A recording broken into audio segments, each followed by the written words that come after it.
আমরা যতদিন বাঁচি আপনাদের পাশে থেকে আপনাদের যাতে সহযোগিতা করতে পারি। আজকে আসলে সময় স্বল্পতার কারণে অনেক কথা বলার ছিল, আমি আর সেই দিকে আলোচনা যাব না। আমি শুধু এইটুকু বলবো, আমাদের মাননীয় সংসদ সদস্য ইতিপূর্বে যে বক্তৃতা দিয়েছেন, আসলে ওনার দিক নির্দেশামূলক বক্তৃতার পর আমরা এখন শুধু আপনাদের সাথে আমাদের মত বিনিময়, দোয়া, কৌশল বিনিময় ছাড়া আমাদের আর তেমন কিছু থাকে না। পরিশেষে আমি সবাইকে বলবো যে 17 বছর আমাদের এই অপেক্ষার পর আমরা এমন একটি সুন্দর পরিবেশ পেয়েছি।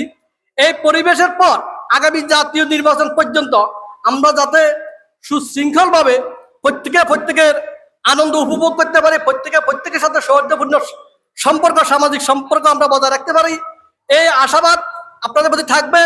পাশাপাশি ইতিপূর্বে অনেক বক্তা যে কথাগুলো বলে গিয়েছেন, আসলে কিছু কিছু দুর্বৃত্ত এখনো এলাকাতে দুর্বৃত্তায়নের যে পায়তারা করতেছে, এই দুর্বৃত্ত চক্র ইতিপূর্বে ছিল, যুগ যুগ ধরে ছিল, আগামী দিনেও থাকবে। এই দুর্বৃত্ত চক্রকে প্রতিরোধ করার জন্য আমরা প্রত্যেকেই সংকল্প, আমরা প্রত্যেকে ঐক্যবদ্ধ হতে হবে। এটাই আগামী দিনে বর্তমানে আমাদের সামাজিক যে চ্যালেঞ্জ। এটা ছাড়া বর্তমানে আমাদের যে কোথাও মিটিং মিছিল কিংবা সামাজিক যে আচার অনুষ্ঠান, কোথাও কোনো বাধা নেই। সকল বাধা বিপত্তি অতিক্রম করে এখন আমরা শুধু আমাদের সামনে এগিয়ে যাওয়ার জন্য, আমাদের এই দুর্বৃত্ত থেকে আমাদের সমাজকে রক্ষা করার জন্য আমাদের প্রত্যেকে সচেষ্ট থাকবেন।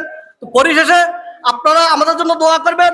আমরা দীর্ঘ 17 বছর আপনাদের আনন্দ, আপনাদের ভালোবাসা, আবেগ থেকে আমরা এই এলাকা থেকে আমরা বঞ্চিত হয়েছি।